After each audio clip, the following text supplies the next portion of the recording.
අපි හැමෝටම වගේ තියෙන ලොකු ප්‍රහේලිකාවක් ගැනයි අදි මේ විග්‍රහයෙන් කතා කරන්නේ.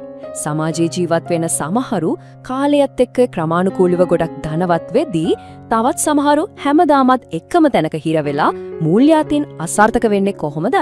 මේ ගැන හරියටම තේරුම් ගන්න එක අපේ අනාගතය සම්පූර්ණයෙන්ම වෙනස් කරන්න ලොකු හේතුවක් වෙනවා.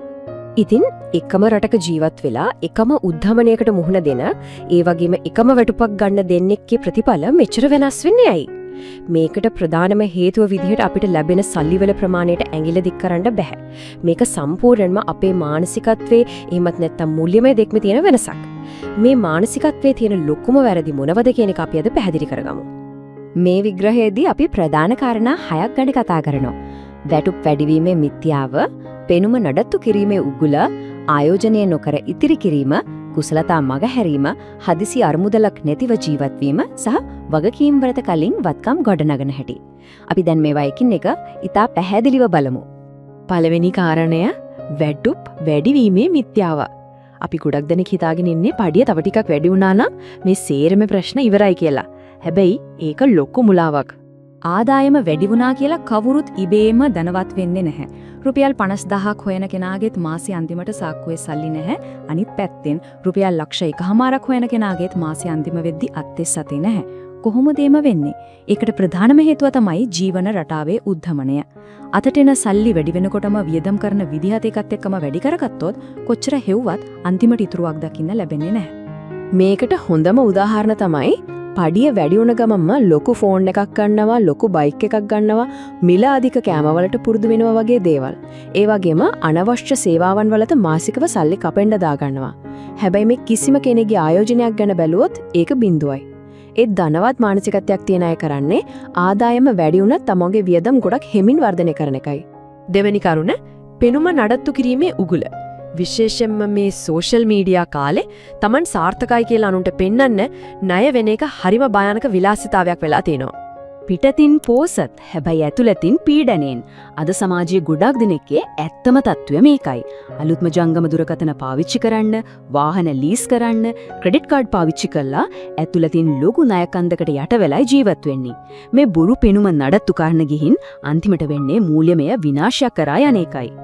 දුප්පත් මානසිකත්වයක් තියෙන අය හැමතිස්සෙම අනිත් අය මං ගැන මොනව හිතයිද? මිනිස්සු හිතන්නේ මම පෝසත් කියලා කියන තැන හිල වෙලා ඉන්නවා. හැබැයි ධනවත් වෙන්න හිතන අය කරන්නේ බොහොම සරල ජීවිතයක් ගත කරන ගමන් වත්කම් එකතු කරන එකයි. එයාගේ බැංකු ගිණුම ඇත්තටම වර්ධනය වෙනවා. එයාලා අනුන් එක්ක තරඟ කරන්නේ නැහැ. හැම වෙලේම උත්සාහ කරන්නේ ඊයේ ඊටියට වඩා අද සාර්ථක වෙන්න විතරයි. තුන්වෙනි කාරණය ආයෝජනය නොකර ඉතිරි කිරීම. අපිට හිතෙන්න පුළුවන් සල්ලි ටිකක් බැංකුවේ දැම්මම ඒක හරිම ආරක්ෂිතයි නේද කියලා. හැබැයි ඒක ඇත්තටම එහෙමද? අපි පැහැදිලි කරගමු. මෙතනදී අපි හරියටම තේරුම් ගන්න ඕන දෙයක් තමයි මිලදී ගැනීමේ හැකියාව, එහෙමත් නැත්නම් බයින් පවර් කියන්නේ මොකක්ද කියන එක. ආර්ථිකයේ දවසින් දවස වෙනස් වෙද්දී අපේ සල්ලි නිකම්ම තියෙන්න ඇරියොත් ඒකේ ඇත්ත වටිනාකම දිය වෙලා යනවා. අද රුපියල් 1000කින් ගන්න පුරයන් බඩු ටික තව අවුරුදු 5කින් ඒ ගානටම ගන්න බෑ කියන එක අපි හැමෝම දන්නවනේ.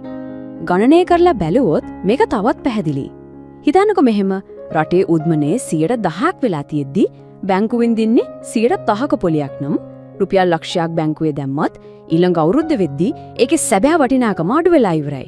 උද්මනයේ විසින් නිශ්ශබ්දවම අපේ සල්ලි වලගේ කනවා. අන්න ඒ නිසා තමයි බුද්ධිමත් අය සල්ලි නිකන් තියන්නේ නැතුව යුනිට් ට්‍රස්ට්, කොටස් වෙළඳපොළ සහ ව්‍යාපාර වගේ තැන්වල ආයෝජනය කරන්නේ. හතරවෙනි කොටස කුසලතා මඟහැරීම. සාර්ථකත්වයට යන අය තමන්ගේ මුදල් වැඩියෙන්ම වියදම් කරන්නේ තමන්වම දියුණු කරගන්නයි. ඒක ලොකු රහසක්. අපේ සමාජයේ නිතරම දකින්න ලැබෙන කනගාටුදායක තත්ත්වයක් තමයි මේක. පාවිච්චි කරන ෆෝන් එක මාරු කරන්න රුපියල් 15000ක් උනත් එකපාර වියදම් කරන්න අපිට පුරුවන්. හැබැයි තමන්ගේ දැනුම වැඩි කරගන්න රුපියල් 5000ක පාඨමාලාවකට වියදම් කරන්න කිව්වොත් අපි දෙපාරක් නෙවෙයි තුන් පාරක් හිතනවා. විශේෂයෙන්ම ඉස්සරහට එන ආර්ථික රටාවන් එක්ක අපිට කරන්න පුරුවන් හොඳම ආයෝජනය වෙන්නේ අපේම කුසලතා වර්ධනය කරගන්න එකයි. පස්වෙනි කාරණය හදිසි ඇරමුදලක් නොමැතිව ජීවත් වීම. ජීවිතය කියන්නේ බලාපොරොත්තු නොවන දේවල් ඕනෙම වෙලාවක සිද්ධ වෙන්න පුළුවන් ගමනක් කියලා මෑත කාලීන සිදුවීම් වලින් අපිට හොලටම පැහැදිලි වුණා. 2022 වසරේ අපි මුහුණ දීපු ආර්ථික අර්බුදය ගැන පොඩ්ඩක් මතක් කරලා බලන්න. ඉන්ධන පෝලිම් එකපාරටම රස්සා නැතිවීම, එක හදිසි අරමුදලක්වත් නොතිබුණ අය කොච්චර අසරණ වුණාද? කිසිම ඉතිරියක් නැති අයට සිද්ධ වුණා අධික පොලියට ණය ගන්න, ක්‍රෙඩිට් කාඩ් වලින් ජීවත් වෙන්න, අන්තිමට තමන්ගේ රත්තරන් බඩු ටික පවා උකස් කරන්න. අන්න ඒ නිසා තමයි මූල්‍යමය රන් රීතියක් විදියට කියන්නේ අඩුමතරමේ මාස 3කින් නම් 6කටවත් ප්‍රමාණවත් වෙන විදියට අත්‍යවශ්‍ය වියදම් ටික හදිස්සි අරමුදලක් විදියට වෙනමම වෙන් කරලා තියාගන්න කියලා. නරක කාලයක් ආවත් බේරෙන්න තියෙන එකම විසඳුම එකයි. 6 වෙනි සහ අවසාන කාරණය වගකීම් වලට පෙරවත්කම්. අපි අදට ලැබෙන මුදල් අපි පාවිච්චි කරන ආකාරයේ තියෙන මූලිකම වෙනස තමයි අපි ධනය තීරණය කරන්නේ.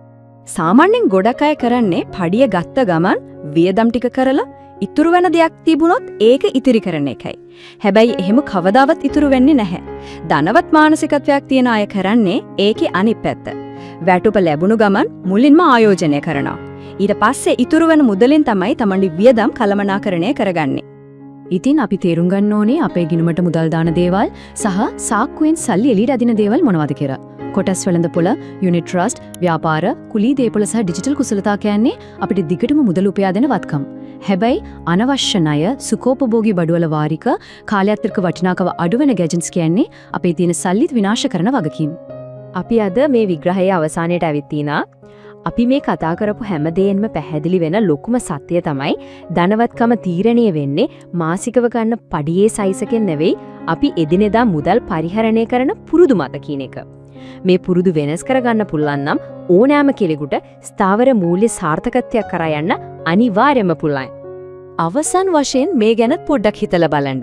මේ ඔක්කොම කරුණු සලකලා බලද්දී අද අපේ රට ඇතුලේ වෙන ලොකුම මූල්‍යමය වරද විදිහට දකින්නේ මොකක්ද? මේ ප්‍රශ්නෙත් එක්ක අද මේ සාකච්ඡාව අපි අවසන් කරනවා. මේ කරුණු ගැන තවදුරටත් අධ්‍යයනය කරලා තමන්ගේ මූල්‍ය අනාගතය වෙනස් කරගන්න උත්සාහ කරන්න. ආයෙ දවසක මේ වගේම වැදගත් විග්‍රහයකින් අපි හමු වෙමු.